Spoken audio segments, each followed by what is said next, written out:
مساء الفل عليكم في حلقه جديده من برنامجكم حلبة الاكل.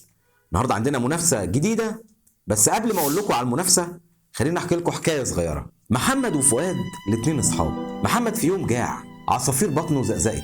فؤاد قال له ايه رايك هجيب لك فول وطعميه وبابا غنوج وعيش بلدي ونديها؟ محمد قال له لا. شويه فؤاد وقال له هجيب لك علبه كشري من اللي وصى عليها الحكيم لقمان. رد عليه محمد وقال له برضه لا. ايه يا ده الرزاله اللي انت فيها دي؟ فكر فؤاد فكره جهنميه وقال له انا هجيب لك كباب وكفته ومشاوي وطحينه. محمد عينه برقت وسعت وفي الاخر وقال له لا. صح، انت نموذج حقير. صح، انا فعلا حقير فعلا. فؤاد احتار بس ما فكرش كتير، فكر في اكله شعبيه وفي نفس الوقت حلوه. عارف انت لما تجيب حاجه؟ ما تيجي نشوف. بطل حلقة النهاردة من ملوك الكبدة والسجق في مصر، عز المنوفي، اتأسس سنة 1976. يلا بينا نشوف عز المنوفي هل هيستاهل حزام حلبة الأكل ولا لا. ورجعنا لكم وعرفنا المنافس بتاعنا عز المنوفي. عز المنوفي احنا يعتبر جبنا منه المنيو بتاعه كامل، عباره عن سندوتشات سجق وكبده باختلاف طبعا انواعهم. التغليف بتاعه عباره عن علبه كرتون شكلها كويس جدا واللوجو بتاعه طبعا المشهور بيه.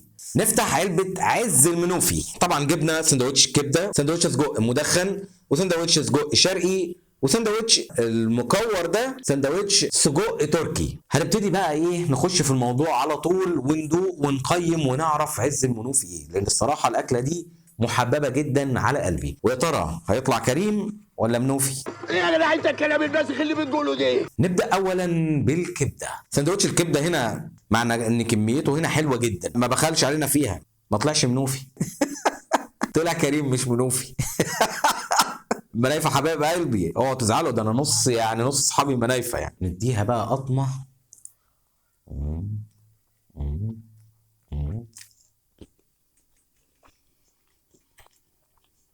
يا جمالك يا عم عز. السندوتش مليان. الكبده طبعا اللي فيه مش بلدي، يعني انا عارف ان هي مش بلدي، بس هي مظبوطه، التوابل بتاعتها حلوه، فيها سنه صغيره كده اهوت. دي كلمه عيب صح؟ مش هتشطه، سنه بسيطه بس مظبوطه قوي. الطحينه كميتها كويسه، الخضروات مش مليها خضره وما فيهوش بصل كتير وملغم بالكبده. نخش بقى على السجق المدخن. وزي ما احنا شايفين سندوتش السجق المدخن مليان سجق وطحينه ومتظبط على الاخر. ندوق بقى السجق المدخن بتاع عز المنوفي ونقول بسم الله.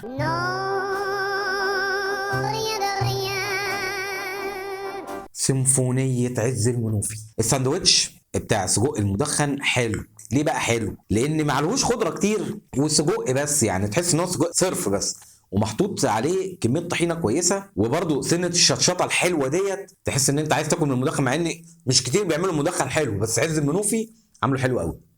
نخش على ثالث واحد وهو السجق الشرقي. زي ما احنا شايفين سندوتش السجق الشرقي سندوتش مليان، وقطع السجق اللي فيه كبيره، والعيش صابح. هندوقه ونعرف ايه دنيته. ندوق ونقول بسم الله. السجق الشرقي. سندوتش السجق الشرقي كويس. حشوة السجق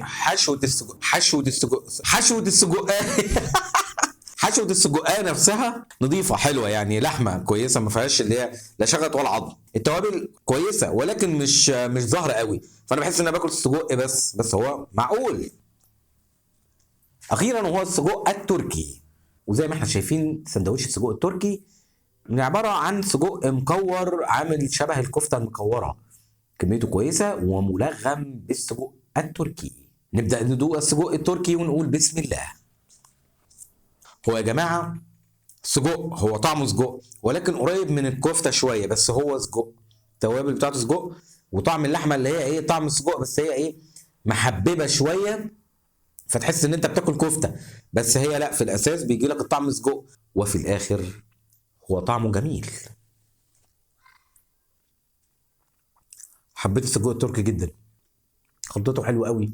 لما دوق السندوتشات بتاعته مميز طعمه بخلطه معينه، فهو في ميزه فيه في السندوتشات. انا حسيت ان كلها يعتبر خلطه قريبه جدا، ولكن الخلطه دي ما دوقتهاش في مطعم تاني. نختم بقى بالحلو بتاع عز المنوفي وهو سندوتش السكالانس.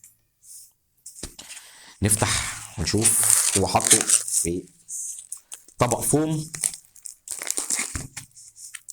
نوريه لكم برضو شكله عامل ازاي. زي ما احنا شايفين السكالانس يا جماعه عباره عن حلاوه وقشطه ومربى فراوله. وبرضو يا جماعه كل سندوتشاته ملحوظه يعني عايز اقولها، الراجل الصراحه ما بخلش علينا ومالي كل السندوتشات بتاعته للاخر. هو طبعا مالي السندوتشات دي حاجه كويسه جدا، هتغير فكرتي عن المنوفيه. منايفه حبايب قلبي يا جماعه. ندوق ونقول بسم الله.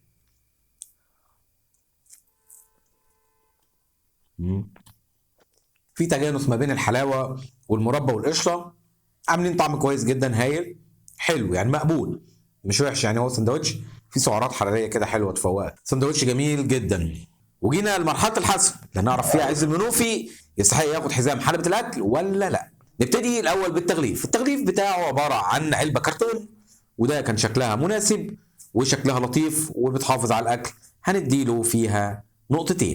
الكميه داخل السندوتشات كميات كبيره جدا وحلوه جدا، مفيش سندوتش فيه بخل فيه باي حاجه، كمياته مظبوطه وحلوه وملغم السندوتش لاخره، فعشان كده انا هديله نقطتين كاملين. نيجي للمكونات. المكونات بتاعه السندوتشات كل حاجه جايه بحجمها الطبيعي، بمعنى سندوتش الكبده فيه كبده ملغم بالكبده، بس مش حاطط خضره كتير اللي هي تغطي عليها، فمدي كل سندوتش حقه سواء في الكبده او في السجق او في السجق التركي او المدخن حتى، فعشان كده انا هديله نقطتين كاملين. عز المنوفي مميز بطعمه بالتتبيله بتاعته، فهو مميز حته الطعم دوت، عامل تحويجه في الاكل بتاعه مخلياه مختلف عن جميع الناس بتوع الكبده والسجق. الطعم كان كويس جدا ومظبوط، التوابل التتبيله مظبوطه، الملح مظبوط، الشطه مش كتير، علشان كده انا هديله نقطتين كاملين. نيجي لاخر حاجه وهي السعر. سندوتش الكبده ب 14، السجق الشرقي ب 15، والسجق المدخن ب 15، والسجق التركي ب 15. جميع انواع السجق عنده ب 15 جنيه، عدا الكبده، عدا ايه؟ عدا الكبده ب 14 جنيه، مظبوط كده؟ اما السندوتش اللي هو بتاع القشطه والعسل والحلاوه والمربى اللي هو السكالانس ب 15 جنيه برضو، والاسعار دي شامله ضريبه. من وجهه نظري المتواضعه هي اسعار كبيره مقارنه بعربيات الكبده والسجق اللي موجوده في كل حته في مصر، علشان كده انا هديله نقطه واحده بس. وبكده عز المنوفي يستاهل معانا حزام حلبة الاكل، وجربوه يا جماعه هيعجبكم.